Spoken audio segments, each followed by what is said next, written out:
Hello, and welcome to Detangling Dentistry's most difficult discussions and dilemmas. What is your worst nightmare as a dental professional? I asked that question to about 35 seasoned dentists a few years back, and 100% of them described a situation that was emotional in nature rather than clinical. As a director of peer review in the state of Minnesota, I hear firsthand from patients about issues that started out in the clinical realm, but eventually involved an emotional disconnect that was big enough for them to go outside of their dental office to try to seek some resolution. Now, why is this? Well, it's important to know that just to start out with, that 30 to 80% of our patients express fear and anxiety associated with receiving dental care. And dental professionals have twice the levels of anxiety and depression as the general population. And what do we do when those patients come to see us? Why is that? Well, we prod, we poke, we stick with needles, and we drill, and they see the dust of their teeth flying out of their mouth. It's a wonder our patients sit still the way they do, but they do that because they understand that that is what is necessary for them to be able to keep their teeth the rest of their lives. Most dentists believe that emotional issues in a dental office will just take care of themselves, but I disagree. I believe that managing emotional emergencies, and I define an emotional emergency as anything emotional that interferes with our patient care, is an extremely critical part of our team management.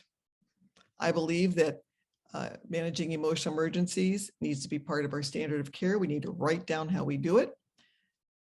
And when it's done well, it improves clinic outcomes and it enhances patient and team loyalty. And who does not want to enhance team loyalty right now? It also increases productivity because when the team is working together, things are going to be done much more efficiently. So be prepared. How can we be prepared for this? We need to educate our entire team to manage conflict, just as you would train them to sterilize instruments. So there are 3 keys to managing difficult dilemmas. They are to stay calm, tell the truth, and make it right. How do we stay calm? Well, the neurobiologists have found so much interesting research lately on how to stay calm, and the keys to staying calm are all on our brains. First of all, let's meet our amygdala. Our amygdala is a part of our brain way down in the basic kind of primitive area in our brain that controls our fight, flight, or freeze mechanisms in difficult situations.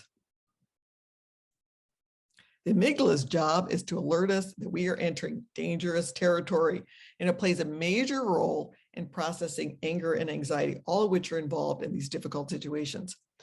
The freeze mechanism might be helpful when we're processing things in verbal conflict, as we just take a couple of minutes to figure things out. But the flight or the fight reaction is typically inappropriate for most situations in the dental office, and you might find yourself overreacting. You might find yourself having an amygdala attack. And we have all been there. Haven't you been there when you just want to, you're so angry and you kind of lose control? Amygdala attacks are terrible to have in a dental office. They get you into a lot of trouble. So how do we manage them? Well, when your amygdala goes crazy, there's a couple of things you can do. First of all, count to 10 in your head. Don't count to 10 in front of the patient. That doesn't work well. Find a focus object. Try to focus your brain on something else to just calm that amygdala down. Practice mindfulness, very important when it comes to controlling your amygdala. And take deep breaths. Again, not so that the patient's going to notice them, but just take a deep breath to clear your head when it comes to an amygdala attack. And research has shown that sometimes sour candy, something that's going to distract you from that amygdala attack, is helpful. So you might want to keep a little sour candy around. It's terrible for your teeth. It's got acid, stickiness, and sugar, but when it comes to an amygdala attack, it might be helpful. Fortunately, we have a part of our brain that also helps to control our amygdala, our prefrontal cortex. the control center right in the front. The prefrontal cortex serves as the amygdala control center, and it can overcome the anxiety and anger that's triggered by our amygdalas. The prefrontal cortex, especially when it's well trained through mindfulness and use, focusing on that prefrontal cortex, especially works well to keep you calm.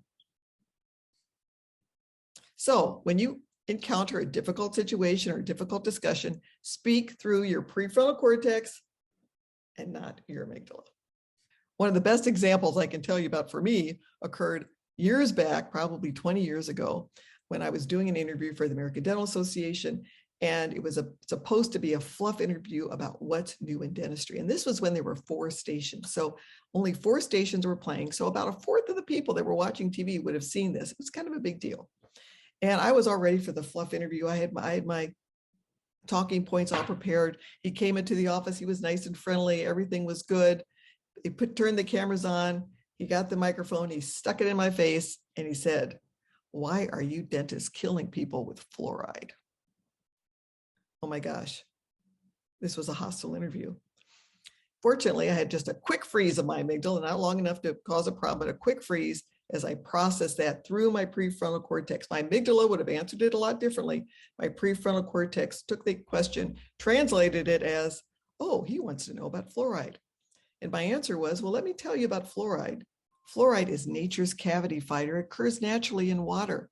And what we do now is we adjust it to just the proper amounts. And in those proper amounts, the only health effect we know about is that it reduces decay. And it is a wonderful thing."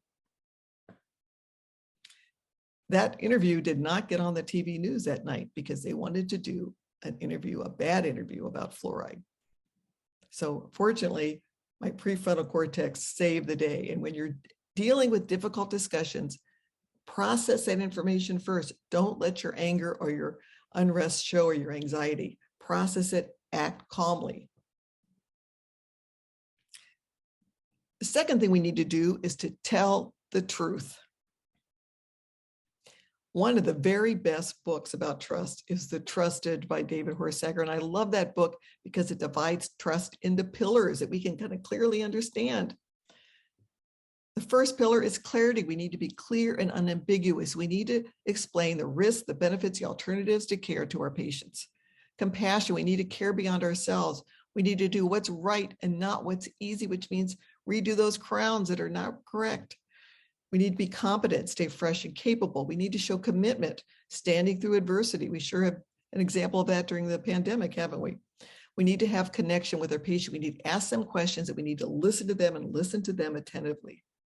We need to deliver results, and we need to act consistently. This last one is kind of hard because this really means, and I find this in peer review, that you could have a wonderful experience with the patient in the office, and all of it takes is one situation. If they go to the front desk and the front desk person is not nice to them, or they feel that they're not nice to them, or they see some conflict in the office, that can make that entire wonderful experience just go right down the tubes. So all pillars are necessary to promote trust, and the loss of just one takes trust away. Always do what is right for the patient and get rid of your ego. Very important when it comes to building trust.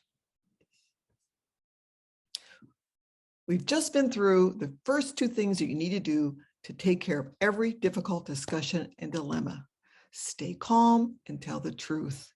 The last part is make it right. One of the best ways to make things right is to learn how to provide an effective apology.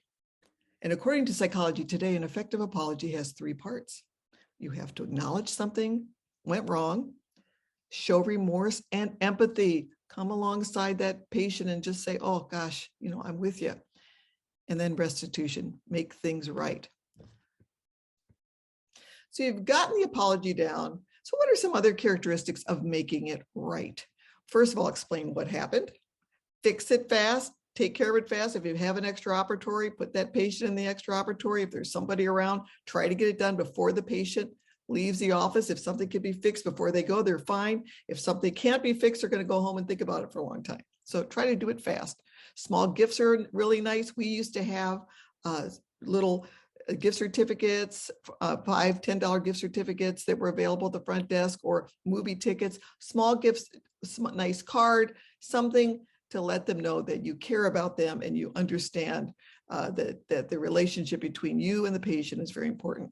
Refer that patient out if it's something that you can't manage and you can't handle. Know when to refer. Always, always, always follow up. Call that patient the night after the procedure and follow up with that patient to make sure they're feeling okay. That is so critical. One of the best things you could ever do for patients is to call them after the procedure is done to make sure they're doing well.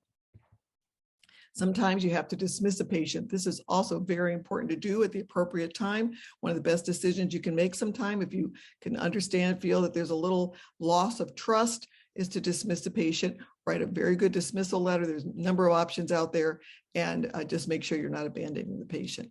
And document, document, document, document. Never forget to document. When you can establish appropriate conflict management and during those difficult times, those difficult discussions, those difficult dilemmas, you can increase productivity, patient loyalty, and office harmony. And who doesn't want office harmony these days? Good conflict management also avoids referral by the patient to the Board of Dentistry, their lawyer, or peer review. It's always best to try to take care of those things in the office. Life is short. We have enough trauma going on around us that we can't control. So take that conflict that occurs in your office and teach your team how to deal with it. Teach them how to manage and cope with the difficult discussions and the difficult dilemmas that come up every day in your dental office. You'll be so glad that you did. Thank you very much.